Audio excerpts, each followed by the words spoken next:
Good afternoon, and welcome to the Cannell School of Nursing reunion.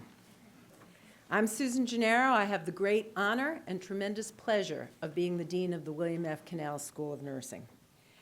It's wonderful to be here with you this weekend for more reasons than you can ever know. This room just is filled with excitement today, so I am really thrilled about that. I'm especially pleased to welcome the fabulous and great Class of '66, our Golden Eagles.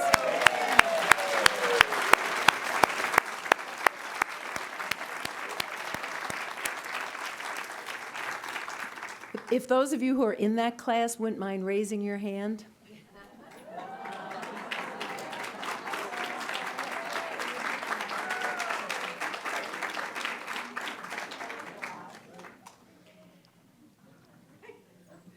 And if I could ask those of you in that class who served in the military to raise your hand.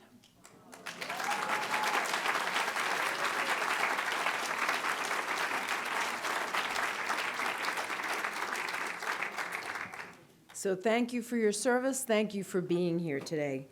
When I first got here in 2008, one of the things that I really was very interested in doing was having something to honor the alumni for all that they've done, their service to their patients, their service to nursing science and research, their service for the impact they've had on people's lives. And so in 2009, we started presenting an annual alumni award. And the award is for a nurse who really epitomizes what a BC nurse is. I think we all understand what a BC nurse is, but being able to honor what a BC nurse is really important to us. People who are not only women and men for others, but who really live up to that motto, ever to excel. We named the award after Rita P. Kelleher. To most of you in the room, that makes perfect sense. I don't even have to explain this. At the reunion luncheon for the class of '66, people were talking about Rita P. Kelleher who were around me. And I had the pleasure of saying that one of the best things that happened to me soon after I got here was Elizabeth Grady taking me out to meet Rita P. Kelleher, who at the time was 101. And we got there on a very blustery day in November. My hair was all over the place. I looked like the wreck of the Hesperus. Walked in to where Dean Kelleher was living in Hingham, and she had on a powder blue pantsuit with gorgeous white pearls, every hair in place. And I thought to myself, who's the dean? So it seemed absolutely right and appropriate to name this award the Rita P. Kelleher Award, because she is so esteemed by people who knew her as a dean emeritus and professor, really exemplified service to the profession and to Boston College, because she really did serve not only as the dean, but then when the dean who followed her became ill, she stepped back in and really did so much to make the school what it is today. I think the reason why it's so important to me that I had that experience is I often sit there and think, so Rita P. And her advice is good. We've had past recipients of this award, many of whom, or some of whom, are here today, and so I'd like to say all their names, but let you know the ones who are here. Betsy Brown, I don't believe is here, but she received the award in 2009. Jen Foley, whom I know is here, because she's a member of the great class of '66. Anne Riley Fink, who got in 2011, also a member of the great class of '66. Mairead Hickey, who got the award in 2012.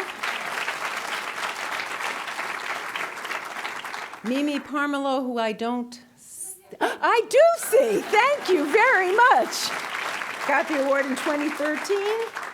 Martha Yurchak and Ellen Robinson, who were 2014, and Cece McVeigh, who was last year.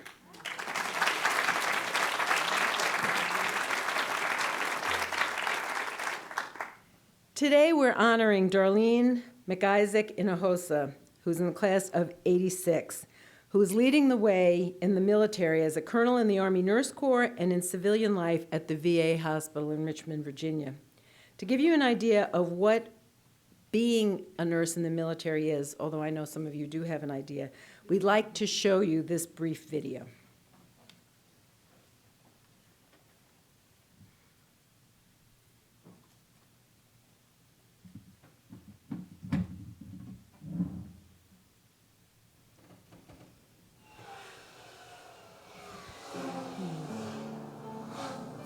The wonderful aspect about military medicine, if you will, is the ability to communicate across language barriers.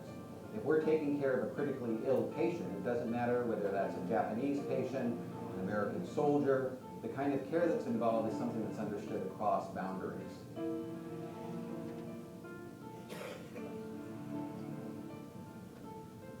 MEDEX 12 represents the first time an exercise of this type has occurred in over 12 years. Preparing for this exercise with the working idea that we would be assisting in a natural disaster that requires coordination not just from the military standpoint, but also from the Japanese local governments and prefectures. This has become even more relevant in this day and age with natural disasters, as we saw with Katrina, and more recently and more pertinent here to Japan with the recent tsunami. The thing we are concerned most with, and this would be true certainly in a natural disaster, is the aspect of what happens if you get a large number of casualties that potentially could overwhelm your medical capabilities. That, by definition, is a mass cow. So the training, if you will, our battle drills are geared toward the worst case scenario, which would be a mass casualty exercise.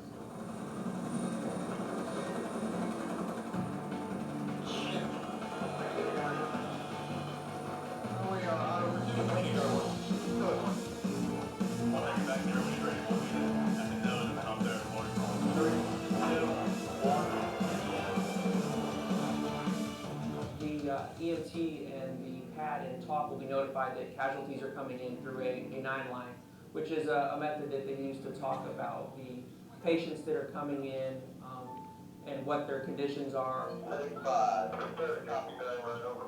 Send it. 5, 5 Alpha, 10 Lima. Okay, any T1, 2, 3, and 4, please. Okay, they're here. You ready? This type of environment is exactly what we need.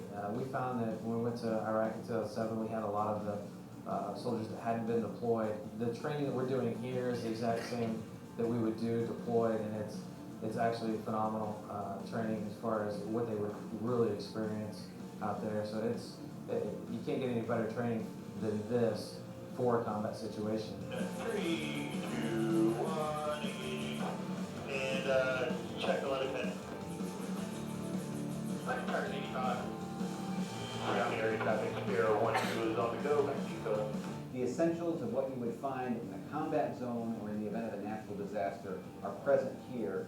We demonstrated that here when we had helicopters landing and simultaneously had an ambulance containing 15 casualties show up at our front door at the same time.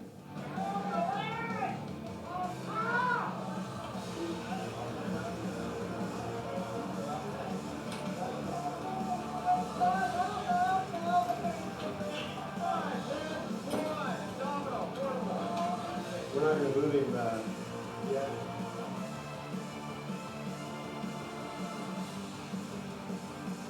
Whenever you get the 9 line comes in and you know you're going to get a lot of patients, so you have that adrenaline rush. We already, of course, had designated who was going to be running the actual triage process and deciding who was going to go where. And actually, the goal at that point then becomes to kind of move them through as quickly as possible and as efficiently as possible to get them onto the higher levels of care as you go through the hospital, getting them to the operating room or the ICU at that point, whichever needs be, and then going out and moving on to the next patient. They start out at the front of the EMT, usually. At that point, they're triaged by a medic, a doctor. At that point, they'll make a determination of the patient's condition, whether it's expectant, minimal, immediate, dead on arrival. Some patients that are expectant, which means that usually they're going to die in this situation, they'll be taken to a different tent where they'll be comforted by medical personnel and chaplain services. Would you put your life in the hands of the individuals in this hospital? And I can say without a doubt, I would have no qualms, no hesitation to deploy into a combat zone or any hostile environment with the individuals of the 325th. And secondly, I would have no qualms about entrusting my life to the kind of care and their ability to treat as they've demonstrated here. We'll see if they're going to gather.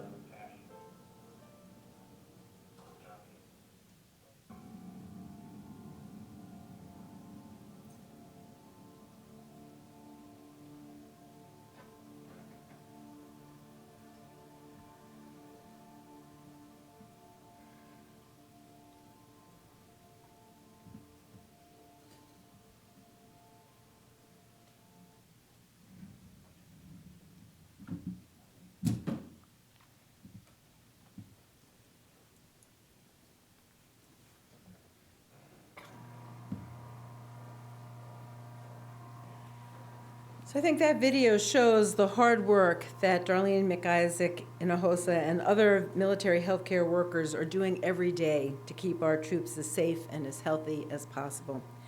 Starting the summer after her freshman year at Boston College, Darlene became part of the military. After graduation, she trained in San Francisco and Denver, and also was sent to Seoul, South Korea, where she spent 18 months. Her first assignment to a field unit was in Saudi Arabia and Iraq. During Desert Storm and Desert Shield, she was the head nurse of the 5th MASH unit assigned to the 82nd Airborne Division. But Darlene's career has really had two tracks, one in the military and one as a civilian. She came back to the U.S. and got her master's in nursing administration from the University of Maryland in Baltimore, later did a postmaster's fellowship at the University of Alabama in Birmingham, and I am a proud UAB alum, so we have that in common. She became a nurse practitioner in cardiology and a deputy commander of nursing at Fort Dix. She served as a primary care manager for 300 soldiers in a community-based warrior transition unit, and she's currently a colonel in the Army Nurse Corps, U.S. Army Reserve, assigned to the Army Health Command as Force Health Protection Integrator, and a family nurse practitioner at Hunter Holmes McGuire VA Medical Center in Richmond, Virginia. I can't list all of her accomplishments because I would run out of time, but let me just list some of the medals that she's received to honor her service to her country. She is the recipient of the National Defense Service Medal, the Southwest Asia Service Medal, the Kuwait Liberation Medal, the Global War on Terrorism Service Medal, and the Korea Defense Service Medal. We're thrilled to call her one of our own and pleased to present her with the 2016 Rita P. Kelleher Award.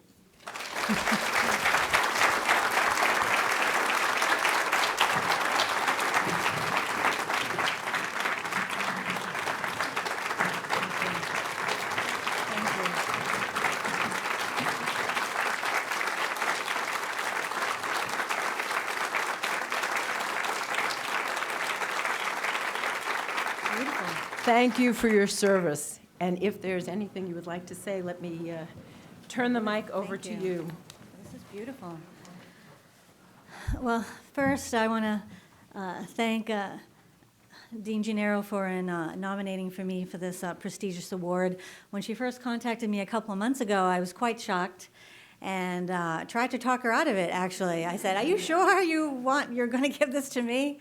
Of course, I didn't feel worthy of this award, but she managed to persuade me that I was the right person for the award this year, and I humbly accept this award. I did not know Dean Kelleher, but what from others have told me, she was a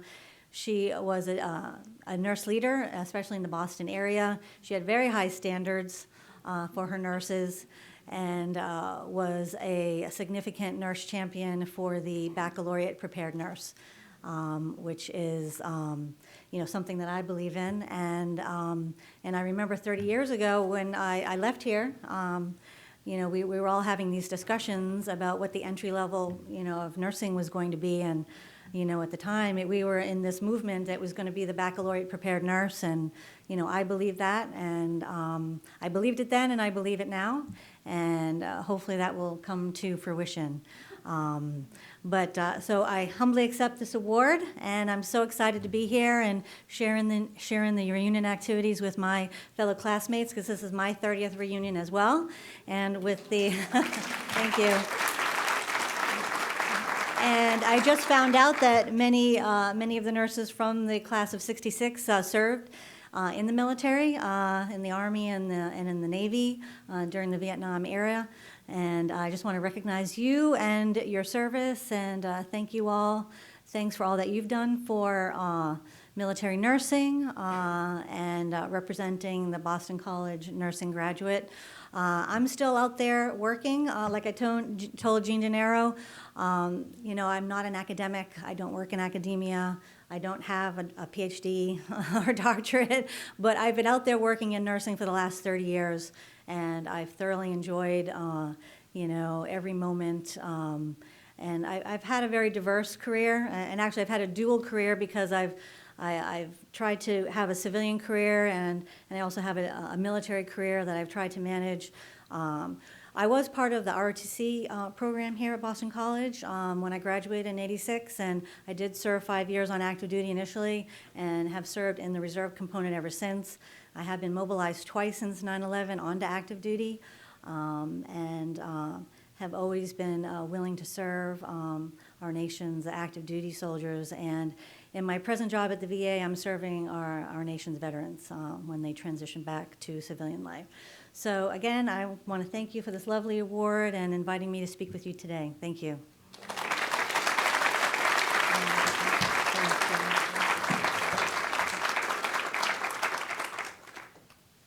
It is true that we did have to have a conversation about how she really did represent BC nursing.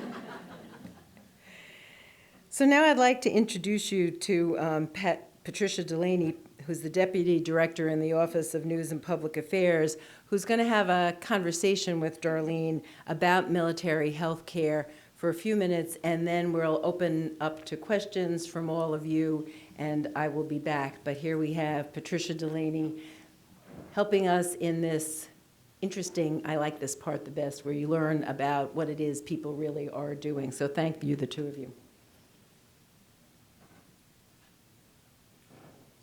Thank you, Dean Gennaro, and good afternoon, everyone. Welcome back to BC. I'm an alumna too, A&S. And Darlene, it's great to meet you in person. We had the chance to speak briefly by phone about a week ago, but I have to confess before we begin that when I was first asked to pinch hit for Ben Birnbaum, who usually sits in this chair at this event, I was a little hesitant because my only credential to lead a conversation about military nursing is that I once binge-watched the entire TV series China Beach. So I didn't feel particularly qualified, but as Dean Gennaro said, I do work here at BC, and I'm a huge fan of nurses and of the Canal School. And the more I learned about Darlene in doing some research for this interview, the more I became a huge fan of yours. So I'm very happy to be here and to be able to learn more about your career and your work. I'm sorry? Want to talk about the video? Oh, by all means. The video gave us a taste of the kind of experiences that you've had. Some of you have had these experiences yourself, but what has your experience been like? Well, I chose this video to show you today, just to give you a feel of what it's like to be in a field type of hospital. Those of you who have served in Vietnam know it's very similar, but this is the current type of hospital we use in the field environment. It's called the Combat Support Hospital, and it's a 248-bed hospital that consists of 2 operating rooms, intensive care unit areas, intermediate care areas, minimal care areas, an emergency room section, and then it's augmented with patient administration, pharmacy lab, x-ray, nutrition support, and behavioral health support. And we can literally take this type of hospital and transport it anywhere and put it up. Now, it does require a lot of manpower to put it up. It probably would take about 3 weeks to put up all of the 248 beds, but typically what happens is we usually will deploy with like a 30-bed package or a 60-bed package and put that up. And it's basically a series of interconnected tents that is framed with metal framing, and then tentage goes on top. Then there's internal liners, which I think you got a feel for in the video, and then some of the equipment and medical packages that we use inside. It truly is amazing seeing the whole thing set up and really what you can do in a field environment, and how we can still take care of patients in that type of environment with minimal support. We're independent for about 10 days with our own internal assets and then have to get resupplied. But for a good 10 days, we're completely independent, autonomous, and can perform surgeries and treat traumas in the field. But the main mission of the Combat Support Hospital is to stabilize and treat soldiers with critical injuries and then medevac them. The medevacuation policy in the current Iraq and Afghanistan is about 48 hours now. So we're not holding on to soldiers like we used to, like in Vietnam. Patients probably came and spent days or weeks waiting to get medevaced out of country. Now the medevac policy is about 48 hours, and soldiers are quickly medevaced back to Germany and then further back to the United States.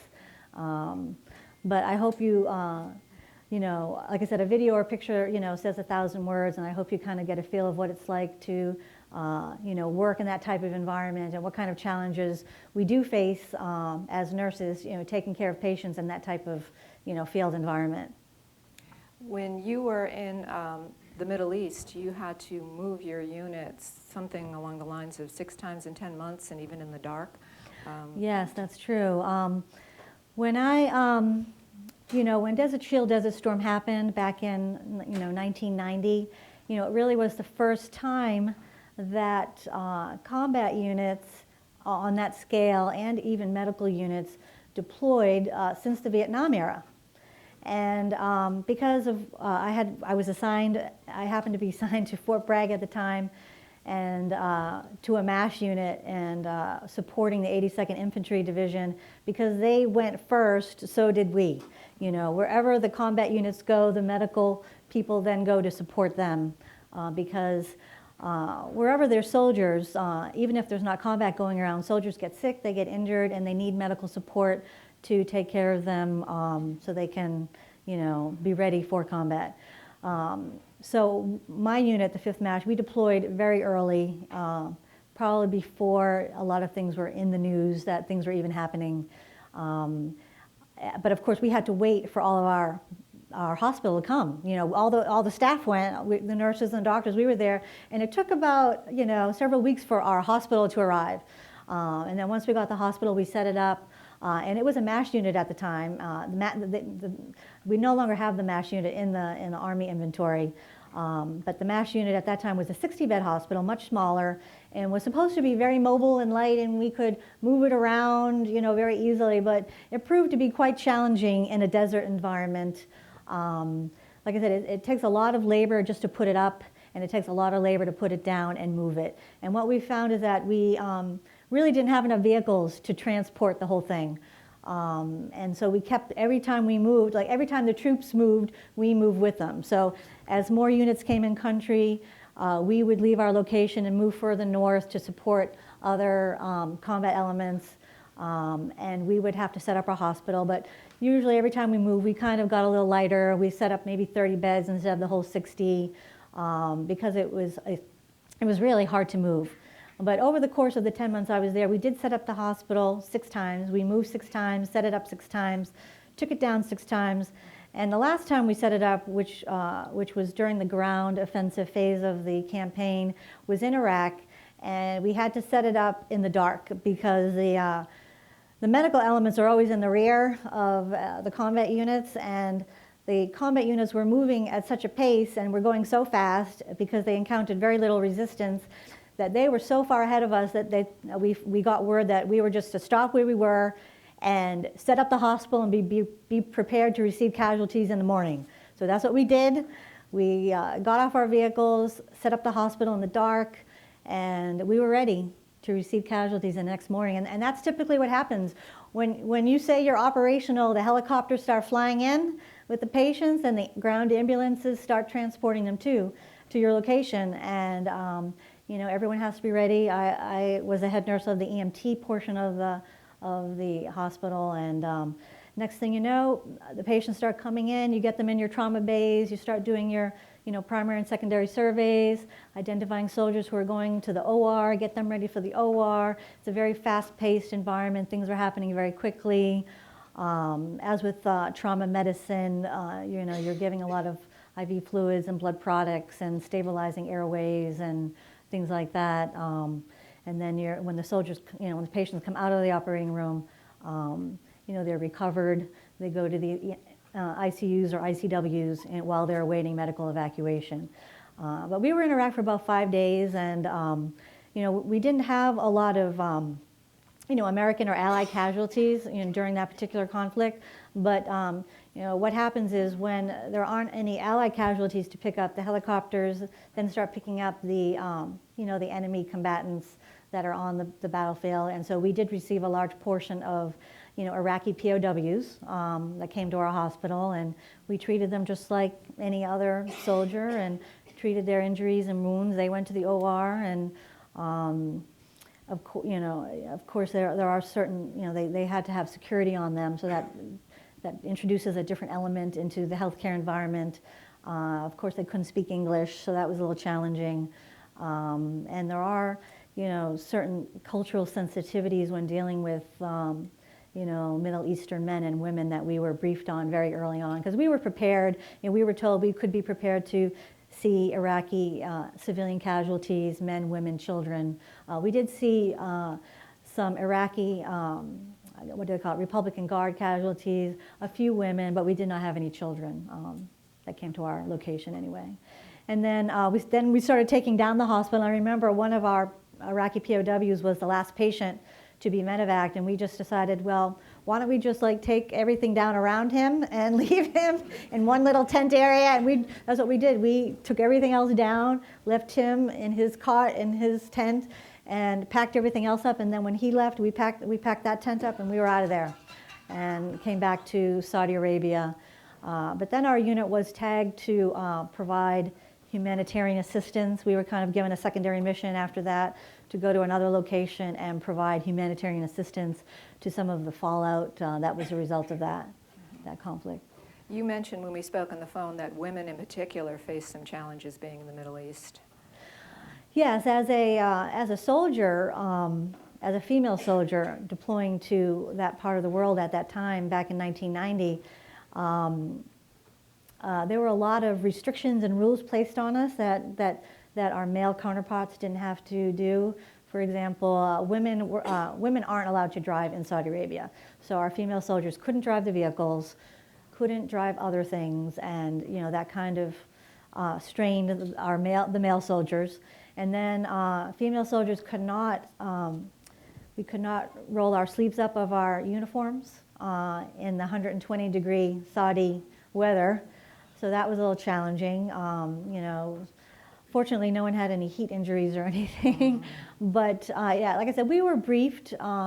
We went to many cultural sensitivity training sessions with Saudi personnel and Saudi military to let us know what we could expect and, you know, how we were to behave in that part of the world. And it didn't really affect us in our hospital that much because we were out in the middle of the desert.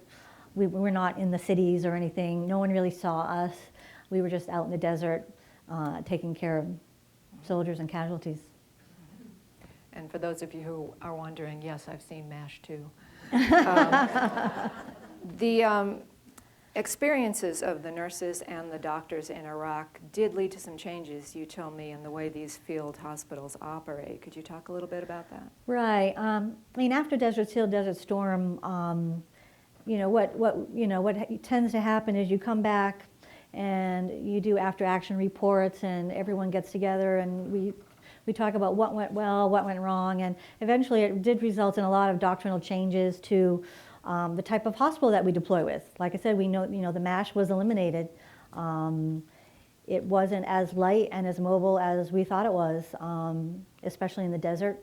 And so the Army then developed came down with the basic hospital, the combat support hospital, but then the combat support hospital would be augmented with smaller elements called forward surgical teams, which could branch off of the combat support hospital and go very far forward with very primitive, minimal type of equipment, set up a tent quickly, and really do just initial resuscitation and stabilization of soldiers with different types of injuries, and then close up the tent and head back. So these forward surgical teams then become part of the doctrine. Back then, only doctors could be hospital commanders for some reason.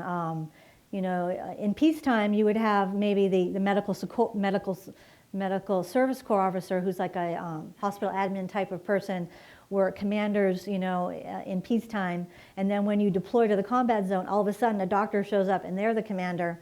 And that proved a little challenging for some of the doctors because they really didn't have any command experience and didn't know how to manage a hospital, let alone a field hospital. And so they changed that doctrine, and so that prompted changes where any AMED, Army Medical Department type of officer, could compete for command positions. And so nurses started becoming commanders, hospital commanders, company commanders. This was all new. This all started since I went in 1986. Nurses were not commanders. And that probably changed in the late 1990s. Nurses could be company commanders, hospital commanders. And now nurses can compete for any type of job in the AMED. And actually, General Horoho, who just retired this year, she was a 3-star general, Nurse Corps officer. She was the first female and first Army Nurse Corps officer of the whole Army Medical Department, not just the Army Nurse Corps. And she retired as a 3-star general. And that was a new change too. Nurses at one point could only ascend to the rank of 1-star general. And probably around the 1990s too, they became 2-star generals. And so that was another, positive change for the Army Nurse Corps, that we could ascend to the rank of a 2-star general, just like other branches, other officers. And I'm just trying to think of some of the other changes. But it basically resulted in the concept of trying to create a hospital that was lighter, more mobile, and able to respond to different types of missions. Because like I said, you could go somewhere thinking you're going to do this, you're going to support this unit, and then all of a sudden you could get a frag order to say, oh no, we're gonna change your mission, and not only that, but we're going to move you to another location, and you're going to be doing humanitarian support now. And things like that. That happens all the time. And so you have to be prepared for different types of scenarios, and you have to have the right equipment on hand to handle those types of situations, especially when you're, now dealing with, women and children. You have to have different types of equipment available to treat women and children. They started putting OBGYN doctors, assigned to the combat support hospital. And now the concept, they're kind of moving towards this concept of split-based operations, where now you could take your whole combat support hospital, deploy to an area, set it up, but be prepared to possibly take a chunk off and just take that chunk and go to another location and conduct simultaneous operations. So that is the current concept of what is happening now with the Army field units anyway. But it's very challenging, working in that type of environment. Because if you think about it, some of the most challenging aspects are, what I found was, how do you, handle, human wastes, in that type of environment? What do you do with all the human waste that is generated from a large hospital? How do you maintain infection control, and things like that? So it's challenging for the nurses. The video you showed had a drill in it that was preparing for mass casualties from a combat hospital, but they also mentioned it could be used for disasters. In general, how have advances in military medicine that are always, as you said, seeking to be more efficient and to deliver care in different ways, how is it paving the way for advances for medicine for everyone and healthcare for all? Well, I think in the most current conflicts in Iraq and Afghanistan have really made dramatic changes in military trauma medicine. And from what I've, I haven't deployed for these most current conflicts. However, I have been mobilized onto active duty since 9/11 on 2 occasions. The changes that we saw was that with the prolonged conflicts and this war on terrorism and the units just going through and people deploying 2 and 3 times, that they made a decision, I think in like 2003, 2004 timeframe, that we were going to tap into the reserves now. It's time for the reserves and the National Guard to step up and take their units and deploy. And that resulted in operational changes of, the Reserve and National Guard now becoming part of the operational force as opposed to the strategic force of the Department of Defense. But and really what's in reserve units, hospital units, are people like me, people who work in civilian hospitals all around the world, doctors, nurses, and we bring that expertise with us when we deploy to these types of environments and work in these types of hospitals. And most people are very highly trained. And we've seen a lot of advances in trauma medicine, trauma surgery, different types of, in terms of the injuries that have been sustained in this current conflict, we haven't seen the deaths that we've seen in previous conflicts, because this really hasn't been a conventional type of warfare. And so we haven't seen the deaths that we saw in previous conflicts like Vietnam, the Korean War, things like that, World War II. Because one, soldiers are equipped with body armor. They wear certain types of body armor, one that protects the head. There's body armor that protects the thorax, the front and the back. But there really isn't anything to protect the extremities.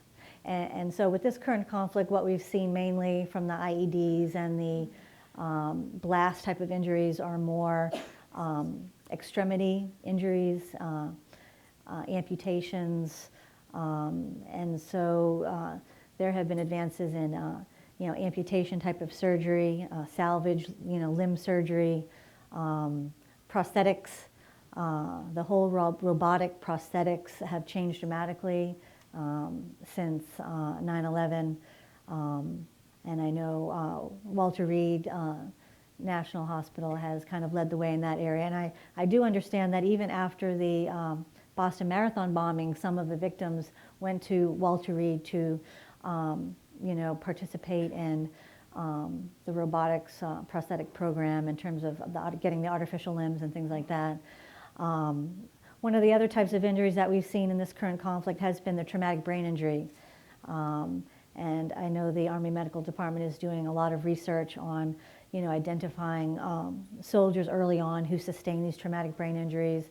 There's been a lot of research in biomarkers in the blood to see if you could test someone to see if they've had a traumatic brain injury, and MRI imaging of the brain to look at, to see if there's been any permanent changes in the structure of the brain as a result of a traumatic brain injury.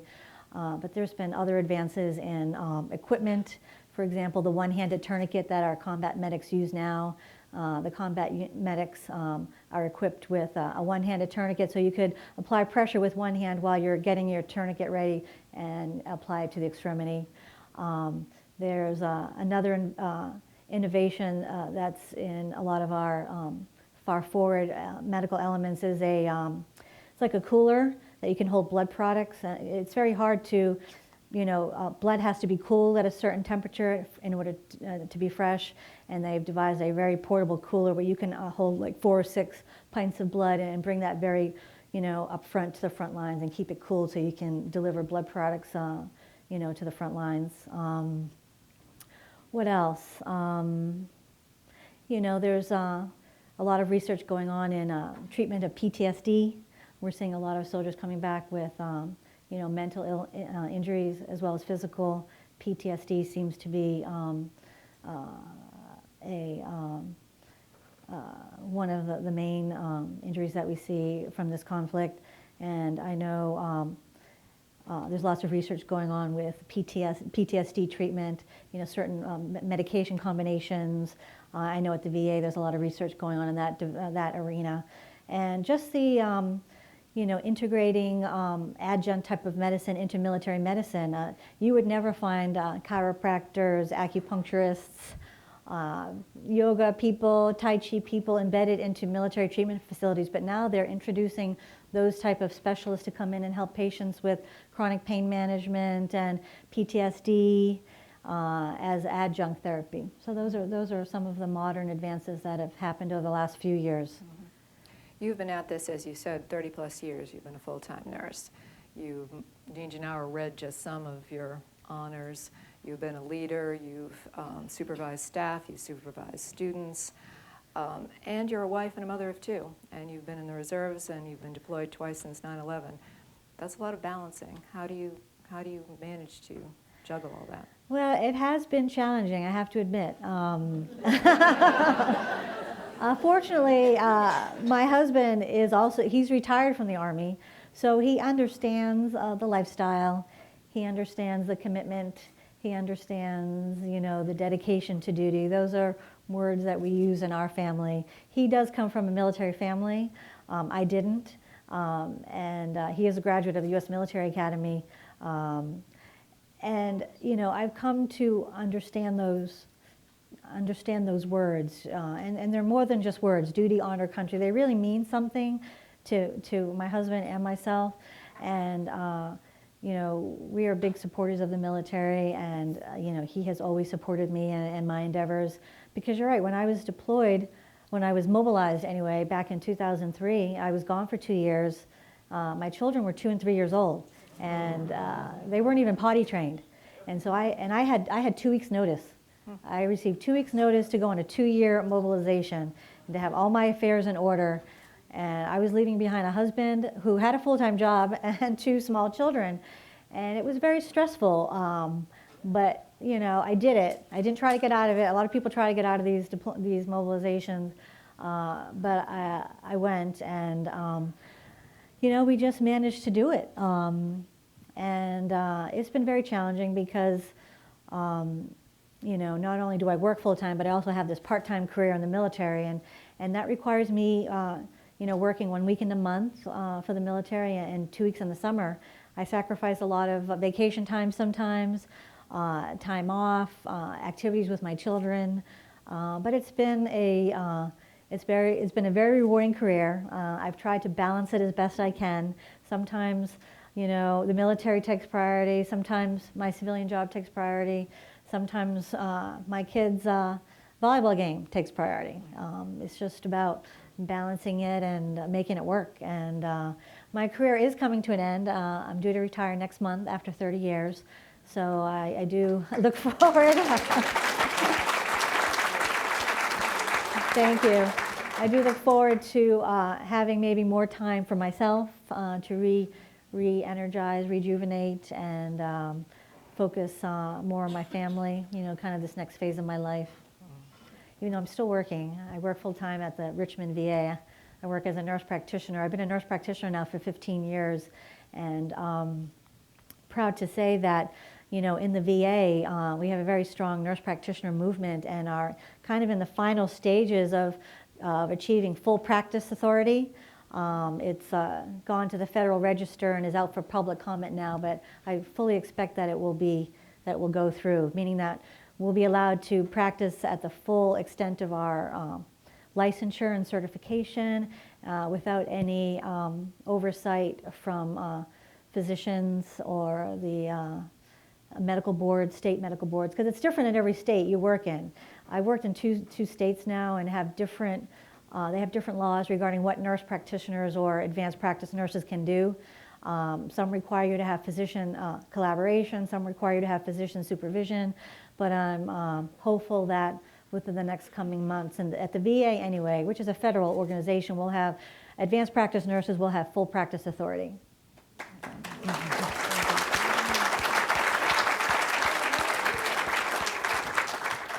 Well, I know we want to give everyone here an opportunity to ask questions, but I just want to say that I feel even less qualified now. But I wouldn't have missed this opportunity to be here with you. And thank you, as Dean Gennaro said, for your service. And Thank I you. think we'll be turning it over to a Q&A now. So we have some microphones and are happy to run around and have you ask questions. Thank you, Patty, for helping us with that conversation. And thank you, Darlene, for mentioning there is a call out from the American Association of Colleges of Nursing asking nurses to please comment in that public comment. There are many people who do not want nurse practitioners to have the opportunity for full scope of practice. And there is a real concern that if we don't speak up and say how important this is, we will be losing an opportunity. So if any of you have trouble finding that, please feel free to email me, susan.gennaro@bc.edu. I'm happy to send you the link. It is on the American Association of Colleges of Nursing website. It would be great if we all went back and commented. So let me just make that plea. So questions? Hello, as a psych nurse clinical specialist for ages and ages, I'm wondering how is our profession helpful to you and the other people in the military who are not only dealing with post-traumatic stress disorder, but some of them have to be suicidal there. And where is their family and where are they and how can they keep on going? And who helps you folks with that? And do you have enough? And is there a way that more people can be included in the area where you need them and you're doing a million other things that have people in who are psych clin specs, nurse practitioners in that area or whatever? Mm-hmm. Yes, that's true. Organic to the Combat Support Hospital is a behavioral health neuropsych element where there are psychiatrists, psychiatric nurse practitioners. The military has mental health technicians and social workers who provide this type of service on the battlefield. But you're right. I think, because this is, the current war on terrorism has been kind of prolonged and, the Army Medical Department probably wasn't quite prepared for the volume or the types of injuries coming out of this conflict. I really believe they thought we were going to go in there like Desert Shield, Desert Storm, be finished, be done, and get out of there. It just didn't turn out that way. And they really were not prepared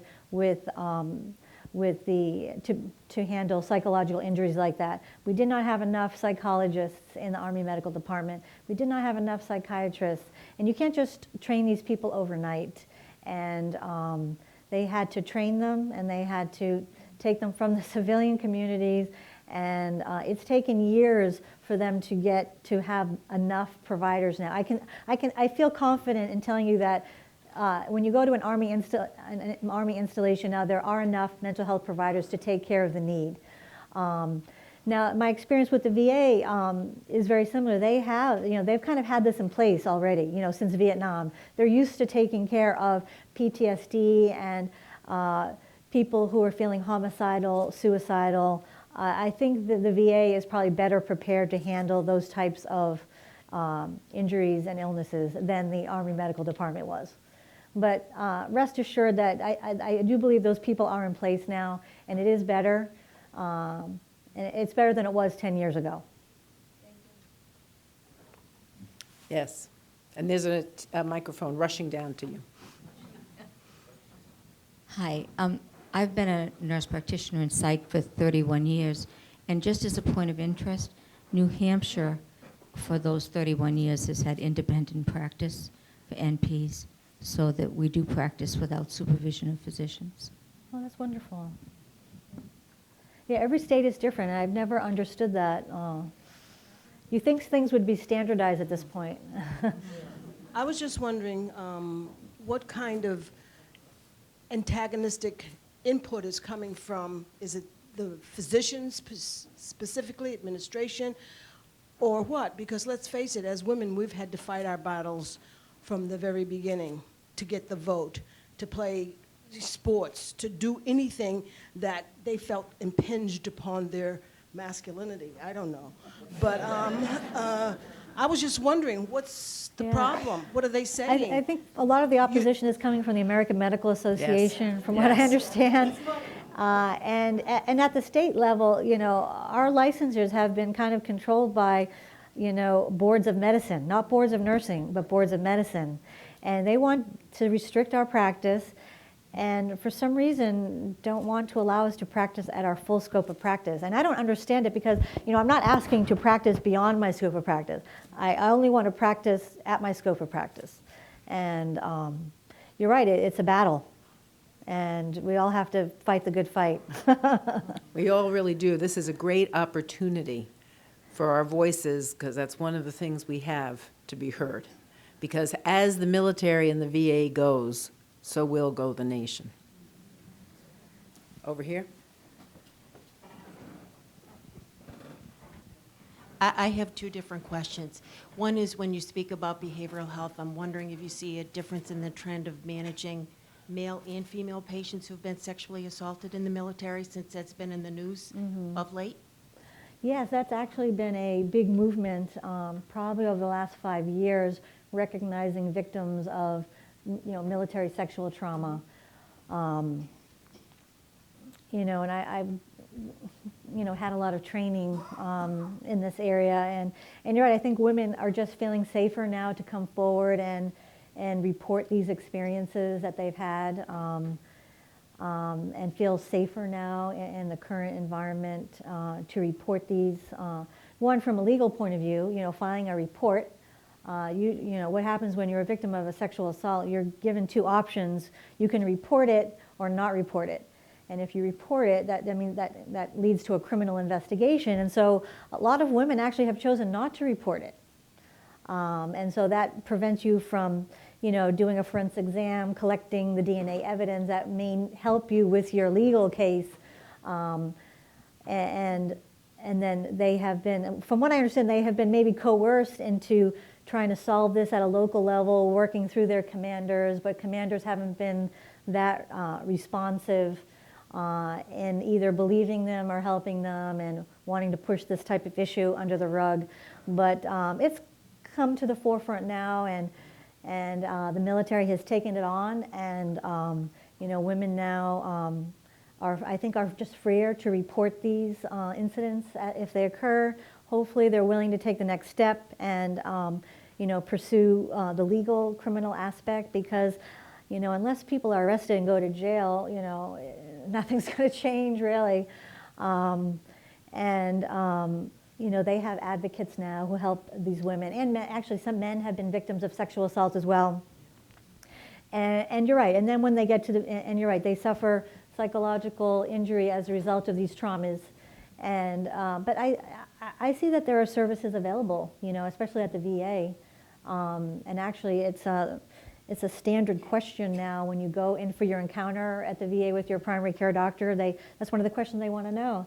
Yeah, they want to know whether you've had a TBI, do you have PTSD, do you have you been a victim of sexual trauma. They ask you those questions so you can get in the medical record, because then if it's flagged that you are, then your primary care provider can then send you off to get the services that you need. So they're asking the questions. It's just that people have to come forward and get the services that are now available. So my second question is an access question. So in the state of Mass in November, acute care hospitals got a circular letter saying we have to now ask people on registration, identify and find veterans, and give them mandated education about access to service. We don't have to find out if they're service connected, we just have to make them aware services are available. Right. So my second question is, do you feel enough veterans are accessing care that's available for them? I didn't catch that last part. Do I feel that they have enough services available? Do you think veterans are knowledgeable about what's available for them in your neck I of think the woods? if you're coming to the VA hospital, you are. If you're a veteran who's maybe not accessing VA services and you're in a community somewhere in a rural area and you're not going to a VA and you're not going online and reading about all the services that are available, yeah, you're probably not aware. Because I'll be honest with you, it's all online. You know, you just have to go. The VA wants you to know about their services, and they publish them. They're online. They want you to come in.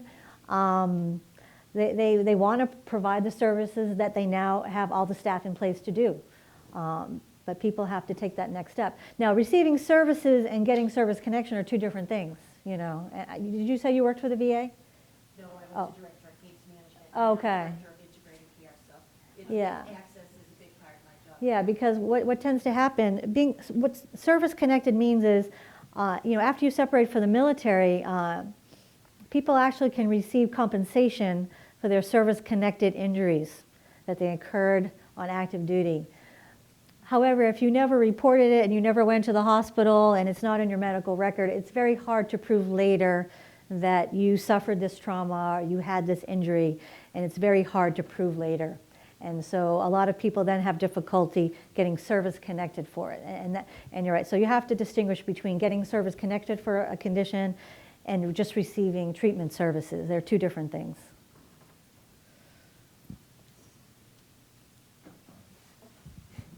Darlene, congratulations Thank again. you. One of the things that's intrigued me as I listen to your experience, and especially as I hear your work as a reservist. In healthcare, we know more and more the importance of highly functioning teams, and I usually think of highly functioning teams as that team that works together often. How does the military deal with core competencies and specialty competencies for those who kind of are coming in and not there for extensive periods of time? And how does the military look at the functions of team members? Yeah, actually, that's a very good question because, you know, after 9/11, when we started mobilizing reservists and reserve units, this is what happened. And I remember very clear, you know, initially it was just individuals getting mobilized. Okay, you're this nurse. You say you're an OR nurse, and you're in an OR nurse position in our unit, and you know what? You're going to get mobilized now, and you're going to go to Walter Reed to be an OR nurse. And then the nurse would come back and say, well, you know what? I haven't really worked as an OR nurse for 10 years. I work in real estate now. And I'm like, oh my heavens, you know? So, oh my, but you're mobilized now, and you're going to go there, and they want you to be an OR nurse, okay? And this is, you know, we experienced this. And that has all changed. You know, you can't be in these combat support hospitals taking up positions if you're not what you say you are. You know, if you're an ICU nurse, you have to be working in the ICUs. You have to come with that skill set. You know, if you're a med-surg nurse, you should be working in med-surg. If you're a psych nurse, you should be working in psych. And you're right, in terms of validating those core competencies, it's up to now the chief nurse of those individual reserve units to validate the core competencies of their nurses. And you're right, when I was a chief nurse, I had to do that. And you're right, sometimes you find out a lot of things that you didn't know. You know, people say they are one thing, and then you call their supervisor, and they're something else. And you're right, that was all weeded out. It took several years to move those nurses out of positions that they were not qualified for, so we could get in the nurses that were qualified. But it comes down to the chief nurse validating those core competencies, and if you say you can manage patients on ventilators and with Swan-Ganz catheters, and you can do this and you can do that, you know, I will check it off, but I'm going to be calling your civilian supervisor and confirming that. And going back to your question about the team, you know, it's so funny because I was thinking about this. You know, when I left Boston College 30 years ago, the big concept back then was primary nursing. You know, we left here, right girl, right ladies? We left here, we were going to be the best primary nurses there was. And really, primary nursing means kind of doing everything yourself, you know. and I quickly learned that when I hit the military, we didn't have primary nursing. There weren't enough nurses to go around for that. We were team nursing. And I remember being a second lieutenant on a med-surg unit, and there was 2 nurses for 48 patients and 2 corpsmen. And we had to handle 48 patients with the 2 of us, and I learned how to delegate very early on. You know, I became very good at delegating, time management, setting priorities. I became very good at that. Managing, can you imagine managing a patient load of 48 patients with maybe a corpsman and maybe an LPN? I didn't experience that in nursing school, you know. So we have time for one last question. I'm going to speak about the elephant in the room, and I think it is diversity. As I look around this room now, and having gone to the veterans thing, I know you all are speaking to working with people of color.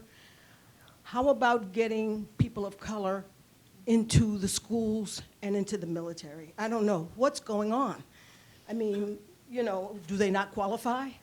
I mean- see a lot of diversity in the military. I know I can only speak for the Army.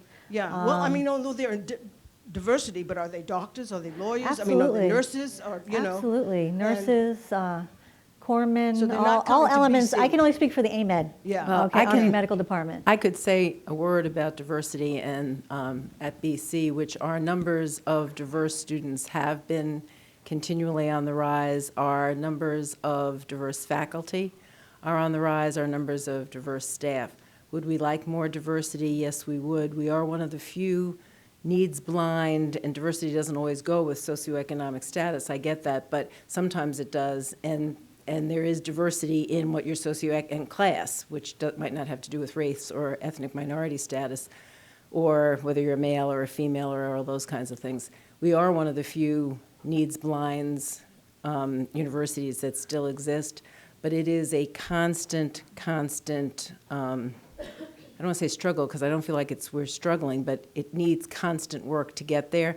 And so we have been working very closely. We have a diversity advisory board with students to try to think about, we have a big program that you might have read about in The Voice, Keys to Inclusive Leadership in Nursing for our students who come from diverse backgrounds. How do you go back and tell other people that it's okay in BC? Boston, you may or may not be aware of, doesn't have the very best reputation in some communities, and so how do we help change the perception about whether you'll thrive here or not? So happy to speak with you in the reception also, because we need as many ideas as we can get. But at least the good news is we're going in the right direction. And just to address that, I don't know if you're aware, but there have been four African American chief nurses of the Army Nurse Corps who've ascended to the rank of general. Okay, I don't know about the Navy. I don't know about the Navy. But we could probably say something good about the Navy, too. So, yes, one more? I just wanted to speak about access regarding the patient. I don't know if it's a state-to-state problem, but I have a friend, you know, a fellow classmate in Arizona, and her husband has a particular condition, and there seems to be, they just do not move the person through the system expeditiously. And it's my fear for him, as well as other people, that because they're not moving them through expeditiously, there are conditions that are being allowed to advance because the VA does not move on this in, you know, as quick a manner as they should. I mean, I guess you're talking about the VA access. And to be honest with you, you're right. I think there are different types of VA hospitals out there. There are small ones. There are large medical facilities that are affiliated with teaching hospitals. I happen to work at one of the larger ones that's affiliated with the Medical College of Virginia. And all the doctors that work downtown in Richmond at the Medical College of Virginia, the Virginia Commonwealth University, also work at the VA. And you're right, I think as you get more into the rural areas, there are smaller VA hospitals and they just have clinics. And you're right, it's regionalized, and it all depends on kind of where you live. But, you know, my understanding is now if you can't get access to for a VA appointment within 30 days, you're being allowed to go to your civilian community and get that paid for through the VA Access Program. A lot of patients are choosing to use that program. And technically, if your doctor agrees to participate in that problem, then you can go and see your own doctor as long as they participate in the VA Access to Care program. So, and let me just say, if we have further questions, because I'm cognizant of the time, that not only do we have Colonel Hinojosa, but Cece McVeigh, who is our 2015 Kelleher Award winner, is the Chief Nursing Officer of the VA system here in Boston. There was a lot of conversation about that last year, and we heard from a fabulous alum who was on one of the committees that investigated the BA that Boston really is an excellent place. So I'm sure we'd be happy to talk about some of those differences, not to cut off discussion. But I do have just a couple of announcements, and I know that we want to continue the conversation and want to go to the reception. So let me just ask, there are a number of faculty and staff who are here in the room. If they could stand so that you can see the other people that you might want to be talking to. Christopher Grillo, Callista Roy, Pam Terreri, stand up. Father Richard Ross, who's on the faculty, Jean O'Neill, Tracy Beenan, all people who would be happy to be speaking with you about what's happening in the School of Nursing now. So you may sit down if you'd like. A couple of things as we go to the reception. You can go out these doors, and the reception, Tracy, is in the atrium. So you're going to go straight out this way. It's on the patio. So you go out through the atrium to the patio. It's a great reception. If you're on the top and you don't want to come down all the stairs, you can go out, and there's an elevator there that you can go down one floor into the atrium to the patio. So I hope you will all join us there. If you're interested in touring the nursing school's new home in Maloney Hall, we're going to start tours at 3. From the patio. If you want to walk, Christopher Grillo, who has been running up and down with the microphone, will be leading a group, and there'll be staff there to help people walk. There will also be a van in front of Higgins Hall by St. Ignatius' statue that can take people who have trouble walking over to Maloney Hall. We have great simulation labs there. That our director of simulation labs, Amy Smith, is going to be there to help you all get to see some of what's happening that we're very proud of. I mentioned to the class of 66, we're also starting a great program with standardized patients. So if any of you live in the area and would be interested in volunteering once a semester to be a standardized patient so that you can help nursing students learn, we would be thrilled, and she'll have a sign-up sheet. That doesn't mean you have to do it, just that you'd be willing to let her talk to you about what it takes, which is just a little bit of training and a lot of fun. We also have a photographer, Caitlin Cunningham, who's here. So if there are people who would like pictures taken of your class, Caitlin will be happy to organize that with you. If you're interested in going to the Mass that President Father Leahy will be celebrating at St. Ignatius at 4, we will have a van that's going to be outside the St. Ignatius statue at 3:30 for people who have trouble walking. And if you go to the tour at Maloney, that van will stop at Maloney at 3:40 to pick up people and bring them to St. Ignatius. If you didn't get all that, feel free to ask us, but because I'll be clutching my piece of paper. But it is now my great pleasure to invite you all to a fabulous reception to continue this conversation. Thank you, Patty Delaney. Thank you, Colonelina Hosa. Congratulations to all reunion classes and